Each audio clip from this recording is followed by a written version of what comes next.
c'est Ariane. Alors, comment vous allez? Vous allez bien? Moi aussi, ça va très bien. Oui, enfin, je prends des nouvelles parce que ça fait un petit bout de temps, hein. Ouais, ça fait quelques semaines déjà. J'étais censée commencer cette vidéo en vous disant il y a quelques jours, je vous ai sorti une vidéo, blablabla.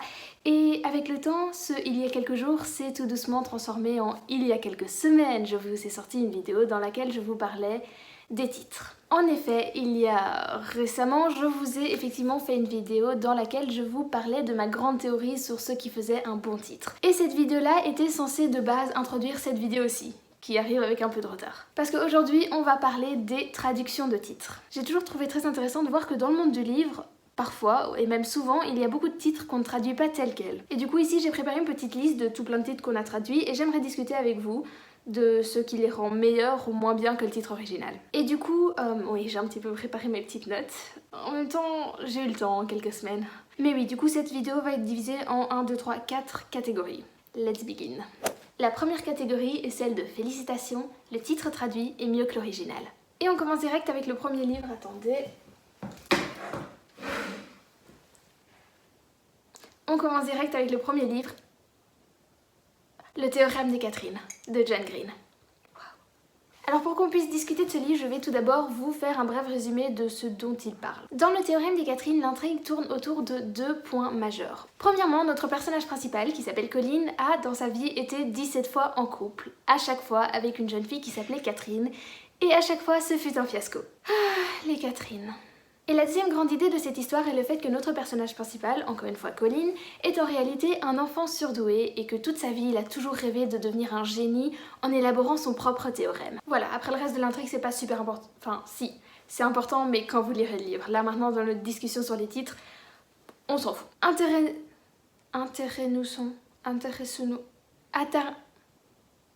Intéressons-nous maintenant au titre. Intéressons-nous maintenant au titre. En VO, donc en anglais, le livre s'appelle An Abundance of Catherines, ce qui littéralement veut dire une abondance de Catherine. Et c'est génial, effectivement, il y a beaucoup de Catherine, 17, ça fait beaucoup. Mais, comme je vous ai expliqué, il y a deux grands points majeurs à l'intrigue. Et ce titre-là, Une abondance de Catherine, ça ne parle que d'un des deux points de l'intrigue, vous voyez? Et c'est précisément la raison pour laquelle je préfère le titre en français, qui, je le rappelle, est Le théorème des Catherine. Dans ce nouveau titre, on a les deux dimensions de l'intrigue. Il y a le fait qu'il y a beaucoup de Catherine, parce que c'est le théorème des Catherine, donc il y a beaucoup de Catherine, mais il y a aussi le fait, l'idée du mec qui veut devenir un génie et qui veut écrire son propre théorème, parce que le théorème des Catherine. Donc voilà, c'est un cas de figure dans lequel je préfère le titre traduit. Et en fait, ironie du sort, ça tombe bien que j'ai attendu avant de refilmer cette vidéo parce que entre-temps, je suis tombée sur une vidéo de l'auteur sur sa chaîne et celle de son frère dans laquelle il dit que lui-même est d'accord avec moi. Right, so then there was An Abundance of Catherines, a title I actually quite like, not least because I wrote it before I wrote the rest of the story, although in the end, the Italian title, The Catherine Theorem, is much better! Bon là, en l'occurrence, il parle du titre italien, mais comme le titre italien est le même que celui en français... Voilà, ça revient au même. Le deuxième livre dans cette catégorie des livres dont je préfère le titre traduit est A comme aujourd'hui de David Lévitan. Encore une fois, remise en contexte, on y suit l'histoire d'un personnage qui tous les jours se réveille dans un corps différent, quelqu'un de son âge, mais d'un genre différent, d'une apparence différente, toujours le même âge, oui ça j'ai déjà dit, mais tous les jours quelque part d'autre, dans un autre endroit, dans un corps différent. Alors concernant le titre original en VO est Everyday, donc chaque jour, tous les jours, parce que tous les jours le personnage se réveille dans un corps différent et c'est une romance en fait, donc il rencontre quelqu'un et tous les jours cette personne le voit dans un autre corps, enfin vous voyez. Dans Everyday, il y a juste la notion des jours différents, alors que dans A comme aujourd'hui, il y a aussi cette notion de jours différents parce que c'est comme aujourd'hui, comme si c'était éphémère, c'est juste aujourd'hui, mais il y a aussi A comme aujourd'hui. A en fait c'est le prénom du personnage principal qui n'a pas vraiment d'identité vu que tous les jours il se réveille dans un autre corps, mais il s'appelle lui-même A. A comme aujourd'hui, tous les jours il est, vous voyez il a une autre identité mais il est A comme aujourd'hui, il est toujours A tu vois, enfin... Bon, j'explique assez mal et je sais pas s'il y a moyen de comprendre sans avoir lu le livre, mais je trouve que le titre A comme aujourd'hui est plus subtil, plus poétique que juste Everyday, qui est relativement basique. Passons à présent à la catégorie de je n'ai pas encore décidé. Donc ceci, ce sont des livres pour lesquels j'ai pas encore décidé si je préférais la version VF ou VO. Le premier livre dans cette catégorie est Le mystère de Lysilos, dont le titre VO est Listen to the Moon, qui littéralement veut dire écoute la lune. Dans ce cas-ci, je suis relativement mitigée sur les deux titres en réalité, parce que en effet, en VF, Le mystère de Lucy Lost, c'est pas très original et c'est pas très propre à l'histoire. Effectivement, il s'agit d'un mystère et il s'agit du mystère de Lucy Lost, mais il y a tellement de livres qui doivent s'appeler le mystère de un tel. Et donc je trouve que c'est pas très personnalisé.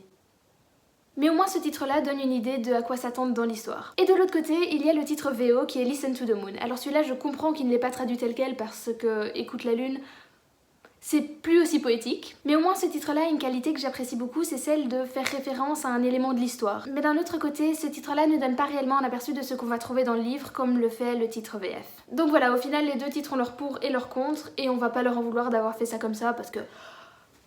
Ok. Voilà. Et le deuxième livre que je vais mettre dans cette catégorie des mitigés est Le labyrinthe de... J'allais dire Rick Yancey, mais non. Attendez. James Dashner.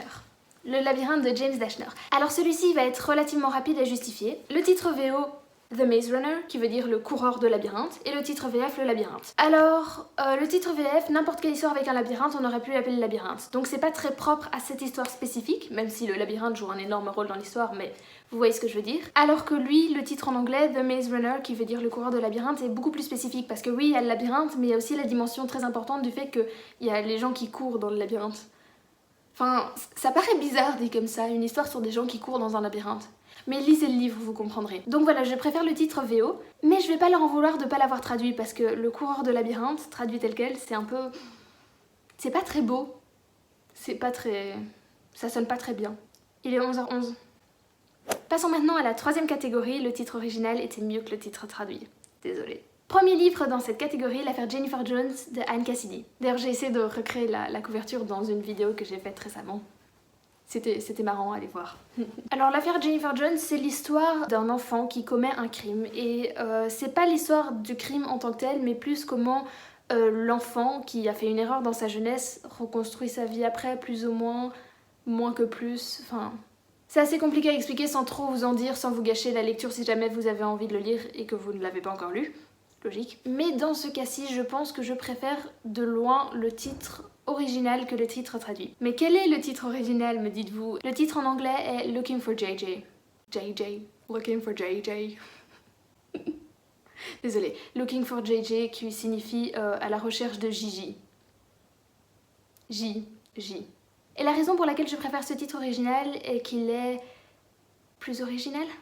Enfin, il est plus spécifique et propre à l'histoire de l'affaire Jennifer Jones que juste l'affaire Jennifer Jones. C'est un peu le même principe qu'avec le mystère de Lucy Lost. Combien de livres doivent s'appeler l'affaire d'un tel? Vous voyez? En plus, quand on dit l'affaire un tel, on pense soit à un roman policier, soit à un thriller. Et dans ce cas-ci, bon, c'est discutable, mais je ne pense pas que ce soit vraiment un thriller. Donc voilà, je préfère Looking for JJ.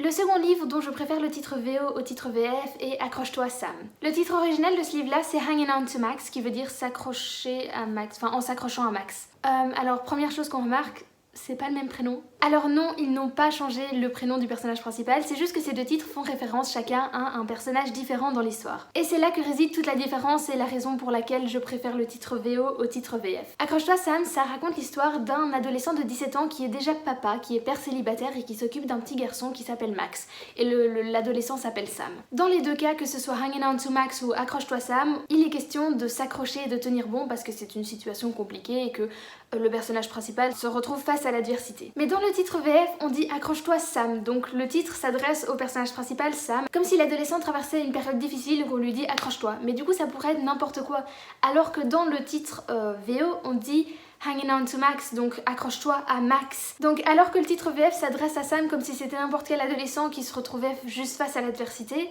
le titre VO, lui, inclut la dimension de l'enfant et du coup est plus spécifique à la situation spécifique de l'histoire. J'ai répété 2 fois spécifique en une phrase. Donc voilà, je préfère le titre VO qui est plus subtil et plus précis.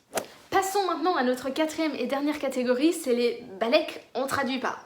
Désolée pour la grossièreté. Donc ici j'ai une petite liste de tous les titres qu'ils n'ont pas traduits et de pourquoi je respecte cette décision. Dans tous les cas, je pense que je comprends le choix de ne pas traduire, mais on va analyser un peu tout ça. Alors premièrement sur la liste, t'as tous les livres de... J'ai le meilleur exemple là comme ça, Nicolas Yoon. The Sun is also a Star, Everything Everything. C'est des livres qui n'ont pas... Enfin des titres qui n'ont pas été traduits. Sauf au Québec. J'ai été au Québec l'année dernière et là ils traduisent beaucoup. Donc The sun is also a star, ça devient le soleil est aussi une étoile. En soi, pourquoi pas? Au moins on est sûr que tout le monde comprend. Pourquoi pas? Après je pense que c'est aussi un peu une différence culturelle. Je pense qu'au Québec, enfin je sais pas trop, hein, je veux pas parler en leur nom, mais c'est aussi moins choqué de voir des trucs traduits. Et puis si dès le départ c'est traduit, ils vont pas s'habituer au titre original, je pense. Mais dans le cas des livres de Nicolas Yoon par exemple, je trouve que ce n'est pas plus mal qu'ils aient gardé le titre original, ça sonne bien, Everything Everything, sauf que certaines personnes ont du mal à le prononcer, mais écoute. Bref, ça ne me dérange pas, ça a un petit côté poétique. D'un autre côté, si on traduit Everything Everything en français, tout. Je sais qu'au Québec, je pense que ça a été traduit en absolument tout, ce qui marche aussi. Mais j'ai aussi remarqué que parfois, pour des questions marketing, quand on adapte un livre en film et qu'on réédite du coup le livre, ils reviennent sur le titre original. Par exemple, Darkest Mind, les livres, quand ils ont été traduits, le titre a été traduit en Les Insoumis. Et puis quand ils ont réédité le livre à la sortie du film, c'est redevenu Darkest Mind. Et a priori, moi ça me dérange pas, j'ai pas de préférence, c'est juste qu'il faut faire le lien entre Les Insoumis et Darkest Mind. Ah ok, j'avais pas compris au début. Un autre exemple de livre dont ils n'ont pas traduit les titres, The Hunger Games. Encore une fois, ça me dérange pas du tout, mais d'un autre côté, c'est aussi parce que c'est carrément devenu une marque. Tout le monde connaît, on est tous habitués, voilà. Et aussi, en même temps, je trouve que The Hunger Games s'en jette plus que les jeux de la faim. Je pense qu'on s'y serait habitué comme à n'importe quel titre de livre, mais peut-être que d'un côté marketing, ça aurait moins marché. Note, la première fois que j'ai lu ce livre, c'était en néerlandais, et en néerlandais, ils ont traduit. C'est devenu The Hongerspiel. Je pense que personne s'en est jamais plaint. Bon, maintenant, là, vous l'avez remarqué, on est plus en train de citer des exemples que vraiment argumenter, mais j'en ai encore un, et puis on arrête. Did I mention I love you? On en parle? Voilà un autre titre qui n'a pas été traduit. Et encore une fois, on va pas leur en vouloir parce que Did I mention I love you? Littéralement, ça veut dire ai-je mentionné que je t'aimais?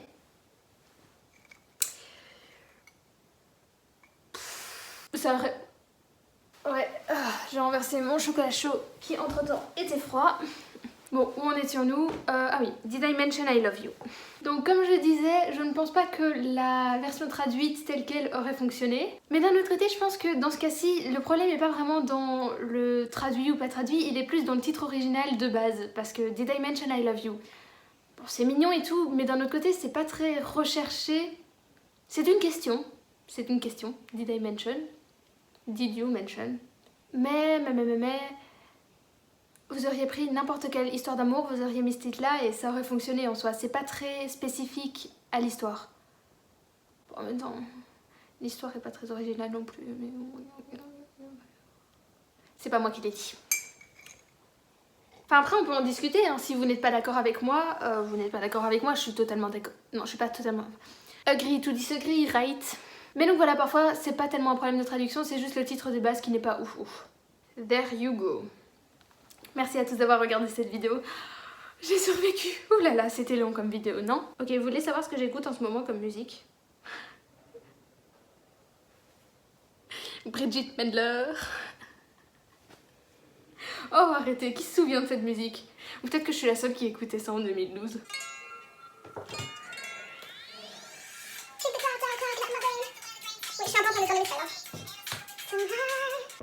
Donc voilà, j'espère que cette vidéo discussion et critique de traduction de titres vous a plu. Je vous invite bien évidemment à venir argumenter en commentaire, qu'on en discute. Si vous avez d'autres exemples de titres dont l'original était mieux ou moins bien que la version traduite, allons-y, discutons-en, c'est pour ça qu'on est là. Sinon, n'hésitez pas à me dire, parce que c'est quand même une chaîne où on parle de livres, n'hésitez pas à me dire si vous avez lu l'un de ces livres et si vous avez envie d'en parler, parce qu'a priori, tous les livres dont je vous ai parlé, c'est des livres dont j'ai lu. Oui, Ariane. Des livres que j'ai lus. Et je crois qu'on va arrêter cette vidéo là avant que Je quoi? Je sais pas. À la prochaine, n'hésitez pas à vous abonner, à la prochaine. Salut! Part of me, the best, worst part of me, the best, worst part of me.